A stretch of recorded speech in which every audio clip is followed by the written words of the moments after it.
brasileiros e é muito justo. Por favor.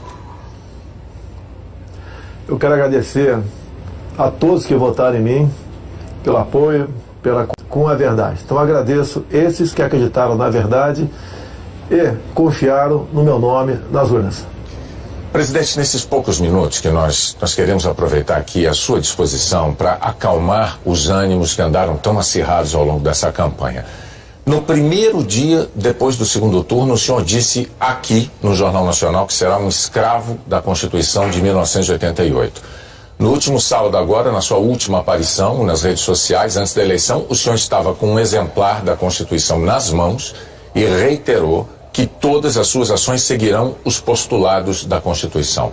No seu discurso da vitória de ontem, o senhor disse que vai defender as liberdades e vai defender a democracia. Diante disso tudo, o que é que o senhor diria àqueles que ainda insistem em dizer que a sua eleição é um risco para a democracia? Primeiro dizer-lhes que as eleições acabaram. Chega de mentira, chega de fake news. Realmente agora estamos numa outra época. Eu quero governar para todos, como você bem disse, no Brasil, não apenas para os que votaram em mim. Temos uma Constituição que tem que ser realmente a nossa Bíblia aqui na Terra e respeitá-la, porque só dessa maneira podemos conviver em harmonia. Presidente, boa noite. Durante a campanha, o senhor já teve oportunidade de se desculpar por palavras mais fortes que usou em sua pregação sobre um projeto polêmico de educação sexual nas escolas. O senhor chegou até a pedir desculpas aqui no Jornal Nacional por ter se excedido no calor das discussões. Numa outra ocasião, o senhor disse enfaticamente não ter nada contra os gays.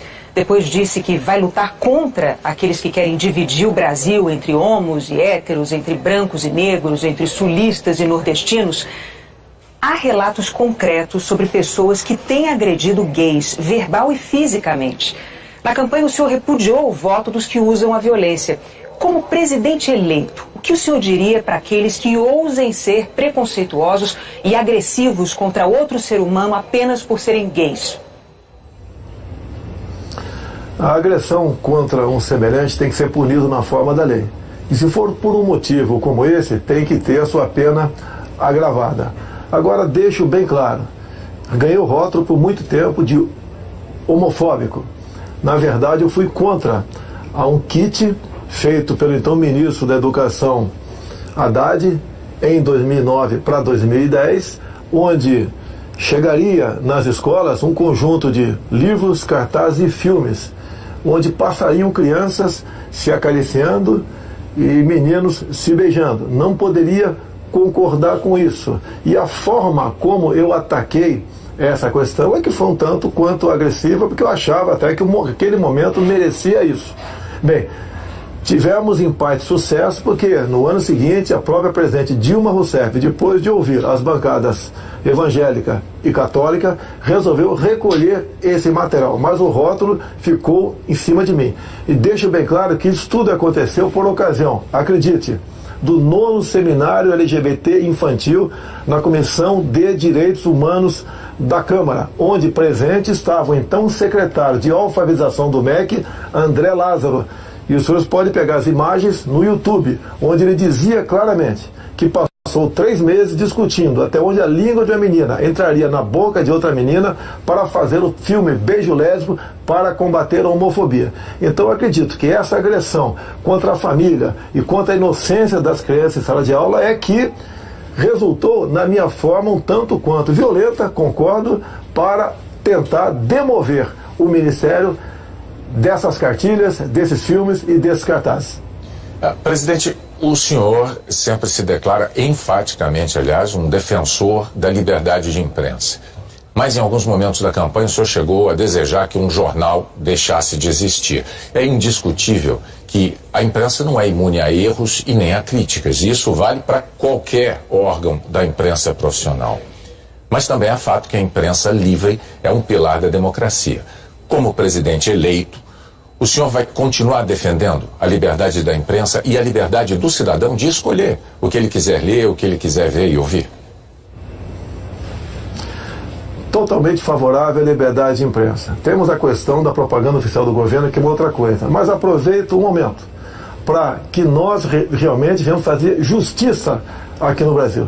Tem uma senhora de nome Valderice, minha funcionária, que trabalhava na Vila História de Mambucaba e tinha uma lojinha de açaí. O jornal Folha de São Paulo foi lá nesse dia 10 de janeiro e fez uma matéria e a rotulou de forma injusta como fantasma. É uma senhora, mulher e negra e pobre. Só que nesse dia 10 de janeiro, segundo o boletim administrativo da Câmara, de 19 de dezembro, ela estava de férias. Então, ações como essa, por parte de uma imprensa, que mesmo te mostrando a injustiça que cometeu com uma senhora ao não voltar atrás, logicamente que eu não posso considerar essa imprensa digna. Não quero que ela acabe, mas, no que depender de mim, na propaganda oficial do governo, imprensa que se comportar dessa maneira, mentindo descaradamente, não terá apoio do governo federal. Então o senhor não quer que este jornal acabe, o senhor está deixando isso claro agora. Por si só, esse jornal se acabou, não tem prestígio mais nenhum. Quase todas as fake news que se voltaram contra mim partiram da Folha de São Paulo, inclusive a última matéria, onde eu teria contratado, né, empresas fora do Brasil via empresários aqui para espalhar mentiras sobre o PT. Uma grande mentira, mais um fake news do jornal Folha de São Paulo, lamentavelmente. Presidente, me permita, como editor-chefe do Jornal Nacional, eu tenho um testemunho a fazer. Às vezes, eu mesmo achei que críticas que o jornal Folha de São Paulo tenha feito ao Jornal Nacional me pareceram injustas. Isso aconteceu algumas vezes, mas para ser justo do lado de cá, eu preciso dizer que o jornal sempre nos abriu a possibilidade de apresentar a nossa discordância, de apresentar os nossos argumentos, aquilo que nós entendíamos ser a verdade. A Folha é um jornal sério, é um jornal que cumpre um papel importantíssimo na democracia brasileira, é um papel que a imprensa profissional brasileira desempenha e a Folha faz parte desse grupo da imprensa profissional brasileira. Mas a gente pode seguir adiante com a próxima pergunta da Renata. Sim, presidente, no discurso em que o senhor fez essa mesma afirmação sobre a imprensa, o senhor disse que os marginais vermelhos serão banidos da nossa pátria. O que o senhor quis dizer com isso? Foi um discurso inflamado, com a Avenida Paulista cheia, e, logicamente, eu estava me referindo à cúpula do PT e cúpula também do PSOL. O próprio Boulos, havia momentos antes, dito que invadiria a minha casa aqui na Barra da Tijuca por não ser produtiva. Vimos o candidato do PT derrotado, em vídeo também dizendo que a crise no Brasil só acabaria quando Lula fosse eleito presidente. Então foi um momento de desabafo, é um discurso acalorado, mas não ofendia a honra de ninguém. O que eu quero dizer com aquilo? No Brasil, de Jair Bolsonaro, quem desrespeitar a lei sentirá o peso da mesma contra a sua pessoa. Presidente, essa campanha foi muito polarizada, todo mundo sabe, todo mundo notou, às vezes até dentro de famílias houve brigas, o senhor certamente tem conhecimento disso. Ontem, no seu discurso, o senhor muito corretamente disse que será o presidente de todos os brasileiros. Para conseguir o seu objetivo de conciliação nacional, respeitadas as diferenças de ideias, o que é que o senhor poderia dizer agora, nesse momento aqui no JN, para os que não votaram no senhor? Dizer a todos vocês que não votaram em mim que nós estamos no mesmo barco. Se o Brasil não sair dessa crise ética, moral e econômica, todos nós sofreremos as consequências do que se aproxima no futuro. Nós queremos junto com vocês. Afinal de contas, nós temos tudo para sermos uma grande nação. O que está faltando é a união de todos, evitar as divisões. Essas divisões apareceram no governo anterior.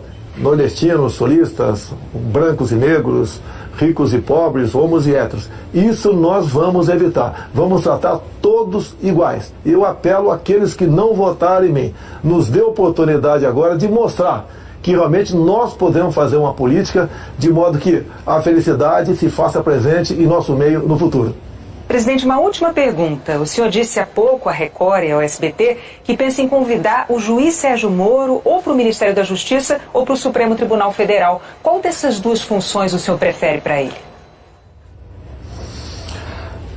Olha, o juiz Sérgio Moro é um símbolo aqui no Brasil. Eu costumo dizer que é um homem que perdeu a sua liberdade no combate à corrupção. Ele não pode mais ir na padaria sozinho ou ir passear com a tua família no shopping sem ter um enorme aparato de segurança ao teu lado. É um homem que tem que ter o seu trabalho reconhecido. Para mim, pretendo conversar com ele brevemente, já foi feita essa sinalização positiva, pretendo convidá-lo para o Ministério da Justiça ou, seria no futuro, abrindo uma vaga no Supremo Tribunal Federal, na qual melhor ele achasse que ele poderia trabalhar para o Brasil. É um homem que tem um passado exemplar do combate à corrupção. Em qualquer uma dessas duas casas ele levaria avante essa sua proposta. E a corrupção tem que ser banida aqui no Brasil. Ninguém suporta mais conviver com essa prática tão nefasta. Presidente Jair Messias Bolsonaro, mais uma vez, nossos parabéns pelo seu desempenho nas urnas, pelos votos que o levaram ao Palácio do Planalto. Muito obrigado por dedicar esse tempo aos eleitores brasileiros, usando o Jornal Nacional para isso. E nós agradecemos, não apenas em nome do JN, mas em nome de todos os eleitores. E em nome de todos os eleitores, pode acreditar, desejamos ao senhor um excelente governo. O Brasil precisa disso. Parabéns mais uma vez, boa noite. Bom dia, Renata. Boa noite e muito obrigado pela oportunidade.